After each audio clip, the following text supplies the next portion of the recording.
अस्सलाम वालेकुम, my name is Rabia Rubani. Welcome to Pharma Whisper. आज जो हमारा टॉपिक है हमारे पास आता है हीम या पोरफायरिन सिंथेसिस। ये हमारे पास अमाइनो एसिड और प्रोटीन मेटाबॉलिज्म में से एक है, जिसमें हम क्या करते हैं, हम हीम को प्रिपेयर करते हैं, पोरफायरिन या हीम। ठीक है, फर्स्ट हमारे पास इस पूरे सिंथेसिस में पोरफायरिन बनती है, देन हमारे पास क्या होता है पोरफायरिन, नेक्स्ट हमारे पास हीम में कन्वर्ट होती है। हीम होता क्या है? This is a prosthetic group found in haemoglobin, myoglobin, cytochromes.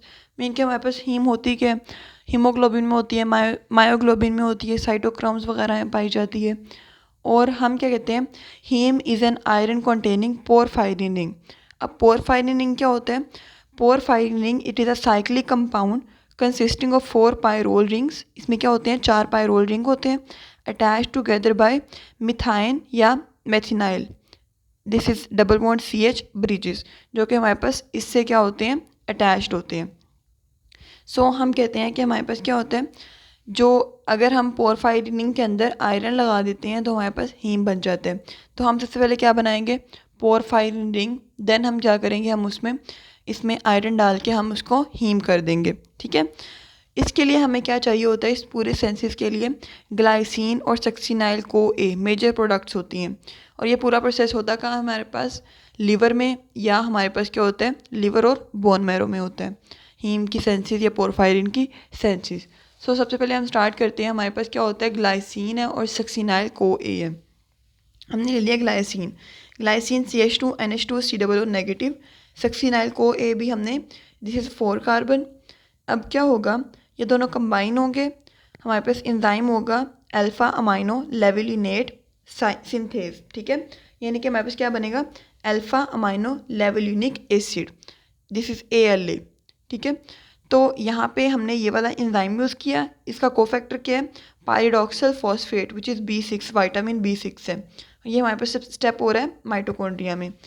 और हम जब इनको मिक्स करेंगे, को ASH हमारे पास रिमूव हो जाएगा, मीन के हमारे पास ये रिमूव हो जाएगा, एक CO2 का मॉलिक्यूल रिमूव होगा। अब क्या देखते हैं, अब क्या होगा, ये दोनों कंबाइन हो रहे हैं आपस में। अब ये दोनों आपस में क्या हो रहे हैं, कंबाइन हो रहे हैं। इसमें क्या होगा, सबसे पहले हमारे पास यहाँ से एक COO नेगेटिव रिमूव हो गया, इनके CO2 का मॉलिक्यूल रिमूव हो गया। जब CO2 का मॉलिक्यूल हमारे पास रिमूव हो गया, दिस इज NH2CH2। ठीक है, बाकी हमारे पास यहाँ से दोबारा चेन ऊपर को स्टार्ट हो गई है, कोई तो रिमूव हो गया ना। सो ये हमारे पास बन जाता है this is alpha amino levulinic acid. इसमें हम कहते हैं हमारे पास क्या होता है, सक्सिनाइल कोई इंटरमीडिएट होता है TCA साइकिल का, क्रेब साइकिल का। देन हीम और आयरन क्या होते हैं, इसके इनहिबिटर्स होते हैं, कि अगर हीम बन जाती है तो इनहिबिट ही होना है, ऑब्वियस सी बात है, हमें जो चाहिए हमें मिल जाएगा। आयरन भी इसका इनहिबिटर है। अब क्या होगा, अल्फा अमाइनो लेवलिनिक एसिड के दो मॉलिक्यूल्स आपस में कंडेंस होते हैं in the presence of ALA dehydrogenase. Alpha amino levulinic acid dehydrogenase की प्रेजेंस में क्या होता है, दोनों कंडेंस होते हैं, वाटर का मॉलिक्यूल रिमूव होता है, और हमारे पास क्या बनता है, पोर्फोबिलिनोजेन। ये क्या होता है हमारे पास, ये इस तरह बनता है। ये हमारे पास कितने कार्बन है, 5, 1 2 3 4 5, ये 5 है। और ये कितने होंगे हमारे पास, दो मॉलिक्यूल्स जब कंडेंस हुए हैं, 10 कार्बन मॉलिक्यूल्स, 1 2 3 4 5 6 7 8 9 10। तो ये हमारे पास क्या बन जाता है, ये हमारे पास बन जाता है पोर्फोबिलिनोजेन। अब इसको आपने इस तरह स्ट्रक्चर कर लेना है, क्योंकि अगर आप इसको अरेंज करते हैं ना डिफरेंट तरीके से, तो वो हो जाता है कॉम्प्लिकेटेड। तो आपने इसको इस तरह लिख देना है। अब क्या होगा, ये माइटोकॉन्ड्रिया में होता है, ये क्या होता है, साइटोप्लाज्म में जाएगा, वहाँ पे पोर्फोबिलिनोजेन के 4 मॉलिक्यूल्स कंडेंस होते हैं। जब हमारे पास क्या होता है, 4 मॉलिक्यूल्स कंडेंस होते हैं, तो हमारे पास क्या बनता है, अब इसको आपने ध्यान से देखना है। 4 मॉलिक्यूल्स कंडेंस हुए, 4NH3 रिमूव हुआ, हाइड्रोक्सी मिथाइल बिलेन सिंथेज, ये हमारे पास एंजाइम यूज़ हुआ, क्या बना, हाइड्रोक्सी मिथाइल बिलेन।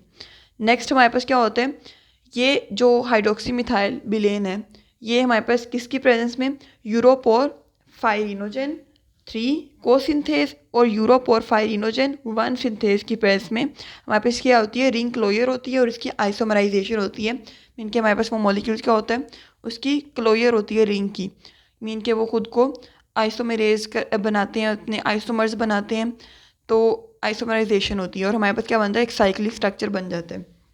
जिसको हम कहते हैं यूरोपोरफायरिनोजेन 3। अब क्या होगा हमारे पास, इसमें आपने डबल बॉन्ड ये सारी चीज़ें ऐसे ही लगानी है, ठीक है। NH अंदर है, ये हमारे पास क्या है, 4 पायरोल रिंग्स हैं, ये CH2 CH2 CH2 CH2, यहाँ पे ऊपर लगा हुआ है AP AP AP AP। अब कहीं पे लगा होगा AM AP या V, तो A का मतलब क्या है, एसीटेट। P का मतलब क्या है, प्रोपियोनाइल, मीन के हमारे पास 3 carbon. M methyl 3 carbon, sorry 1 carbon. Vinyl this CH double bond CH2, ठीक है, ये आपने मेंशन ज़रूर करना है। अब क्या होगा, यूरोपोरफायरिनोजेन 3, इसमें क्या होती है, डीकार्बोक्सिलेशन होती है, 4 मॉलिक्यूल्स कार्बन के निकलते हैं, ठीक है। जब कार्बन के 4 मॉलिक्यूल्स निकल जाएंगे, क्या होगा, हमारे पास जो एसीटेट है, यानी कि ये वाले जो A है, ये कन्वर्ट हो जाएंगे हमारे पास, इसमें ये 2 कार्बन वाले होते हैं ना एसीटेट, तो 2 कार्बन वाले हमारे पास हर किसी एसीटेट में से एक एक कार्बन निकल गया, 4 कार्बन निकले, बाकी क्या रह गया हमारे पास, एक कार्बन को हम कहते हैं मिथाइल। तो हमारे पास क्या हो जाएगा, acetate group two methyl group. अब जहाँ जहाँ A था वहाँ M आ जाएगा, और हमारे पास इसमें एंजाइम यूज़ होगा यूरोपोरफायरिनोजेन डीकार्बोक्सिलेज, और हमारे पास क्या बनाएगा, कोपोरफायरिनोजेन 3, ये हमारे पास बन गया। अब क्या होगा नेक्स्ट, इसमें आपने देखना है कि नेक्स्ट अब देखते हैं हमारे पास जो कोपोरफायरिनोजेन 3 था, ये इसकी हमारे पास फर्दर क्या होगी, डीकार्बोक्सिलेशन होगी, ठीक है। डीकार्बोक्सिलेशन होगी ऑक्सीडेज की प्रेजेंस में, और हमारे पास क्या होगा, 2 कार्बन के मॉलिक्यूल्स निकलेंगे। जब हमारे पास 2 कार्बन के मॉलिक्यूल्स निकलेंगे, तो हम पहले तो A कन्वर्ट हुआ M में। अब क्या होगा, हमारे पास जो P था, जो 2 मॉलिक्यूल्स P के होंगे वो कन्वर्ट होंगे V में। जब 2 मॉलिक्यूल्स कार्बन के निकल जाएंगे, 2 propionyl group decarboxylated to vinyl group. अब 2 P की जगह 2 V आ जाएंगे, यहाँ पे हमने V लगा दिया, यहाँ पे V लगा दिया, बाकी PP वैसे ही हैं। इसको हम कहते हैं दिस इज प्रोटोपोरफायरिनोजेन 9। तो अब नेक्स्ट क्या होगा, इसमें ऑक्सीडेज ऐड होगा, ठीक है। इसमें भी बॉन्डिंग वैसे की वैसी ही है अंदर, ये आप ध्यान रखना है कि बॉन्डिंग क्या है हमारे पास, इसमें बॉन्डिंग इसको ऐसे भी कर सकते हैं, ठीक है, पहले जैसी। अब क्या है, यहाँ पे ये वाली जो बॉन्डिंग है इधर हो गई है, ये सारी आपने बॉन्ड चेक करते जाना है। नेक्स्ट ऑक्सीडेज है, ये भी हमारे पास क्या होता है माइटोकॉन्ड्रिया में, ये जो सारा था पीछे वाला साइटोसोल में होता रहा है, साइटोप्लाज्म में, दोबारा यहाँ पे क्या हो गया, माइटोकॉन्ड्रिया में आ गया। जब ये दोबारा माइटोकॉन्ड्रिया में आ गया, सारा प्रोसेस किस में होगा, माइटोकॉन्ड्रिया में होगा। सो क्या है हमारे पास, प्रोटोपोरफायरिनोजेन ऑक्सीडेज की प्रेजेंस में हमारे पास 4 हाइड्रोजन के मॉलिक्यूल्स निकलेंगे। तो क्या होगा, जब 4 हाइड्रोजन के मॉलिक्यूल्स निकल जाएंगे, हमारे पास ये जो है ना, इनमें भी क्या होगा, हमारे पास 1 2 3 4, इनमें भी हमारे पास डबल बॉन्ड इंट्रोड्यूस हो जाएगा। ये देखें, ये वैसे का वैसे बॉन्ड है, यहाँ पे एक बॉन्ड इंट्रोड्यूस हो गया, ये दोनों वैसे के वैसे हैं, यहाँ पे एक बॉन्ड लग गया, ये दोनों वैसे के वैसे हैं, यहाँ पे एक न्यू बॉन्ड लग गया इधर, ये वैसे का वैसे है, और यहाँ पे इसके साथ अटैचमेंट हो जाएगी। इसको हम कहते हैं जैसे प्रोटोपोरफायरिन 9, इनके हमारे पास क्या बन गया, पोरफायरिन रिंग बन गया। अब इसी रिंग में क्या होता है हमारे पास, अगर हम Fe यानी कि आयरन को डाल देते हैं, अगर आपको क्वेश्चन आता है प्रिपेयर या सिंथेसाइज या right a note on synthesis of porphyrin, तो आपने इतना लिखना है। अगर आता है सिंथेसिस ऑफ हीम, ठीक है, जब हीम लिखेंगे तो क्या होगा हमारे पास, इसमें हमने Fe+2 ऐड करने हैं, और वो क्या होगा हमारे पास इधर से, ये जब ऐड करेंगे हम तो क्या होगा, ये दरमियान में आ जाएगा Fe+2, ये Fe+2 है, ठीक है, ये सबके साथ अटैच हो जाएगा। बाकी सारी चीज़ें वैसे की वैसी रहेंगी। हमारे पास एंजाइम यूज़ होगा हीम सिंथेज फेरोचिलेटोन, ये हमारे पास क्या होगा, सारा माइटोकॉन्ड्रिया में होता है, इसको हम कहते हैं कॉल्ड द हीम या फेरोप्रोटोपोरफायरिन। अब क्या होगा, यहाँ तक तो हमारा हीम बन गया। अगर हमारे पास क्वेश्चन आता है right a note on the synthesis of haemoglobin, ठीक है, सिंथेसिस ऑफ हीमोग्लोबिन आएगा, तो हीम बनाने के बाद आपने इसमें ग्लोबिन डालनी है, वो क्या बन जाएगा हमारे पास, हीमोग्लोबिन बन जाएगा। जो पूछे आपने उसके अकॉर्डिंग लिख देना है। सो ये था हमारे पास पूरा इसका साइकिल, पूरा एक पाथवे, जिससे हमने क्या बनाया, हीम भी बनाया हमने, पोरफायरिन भी बनाया हमने, हीमोग्लोबिन भी बनाया। अब हम इसकी सिग्निफिकेंस देखते हैं। अब इसकी सिग्निफिकेंस में हम कहते हैं सबसे पहले क्या होता है, हीम से क्या बनती है, ऑब्वियस सी बात है हीमोग्लोबिन बनती है, जो कि हमारे पास क्या करती है, ऑक्सीजन को हमारे पास टिश्यूज़ तक लेके आती है, और कार्बन डाइऑक्साइड को out of the body release करती है। सो हमारे पास क्या करते हैं, हमारे पास आरबीसीज में होते हैं, ठीक है। हमारे पास हीमोग्लोबिन बनाता है जो कि हमारे पास रेड ब्लड सेल्स को ट्रांसपोर्टेशन में हेल्प करते हैं।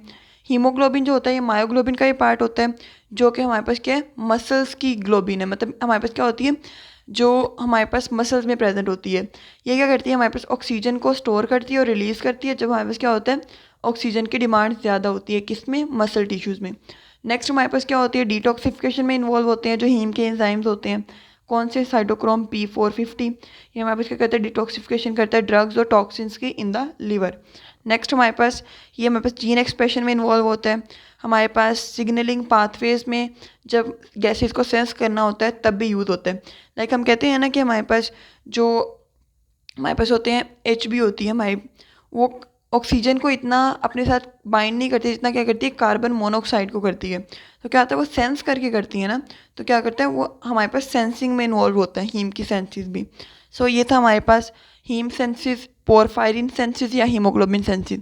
आपने इसको अच्छे से कर लेना, बहुत इंपॉर्टेंट है। और कुछ नहीं समझ आया तो मुझसे पूछ सकते हैं, डिस्क्रिप्शन में व्हाट्सएप ग्रुप का लिंक है, वहाँ से ज्वाइन करके नोट्स भी ले सकते हैं। जज़ाकल्लाह।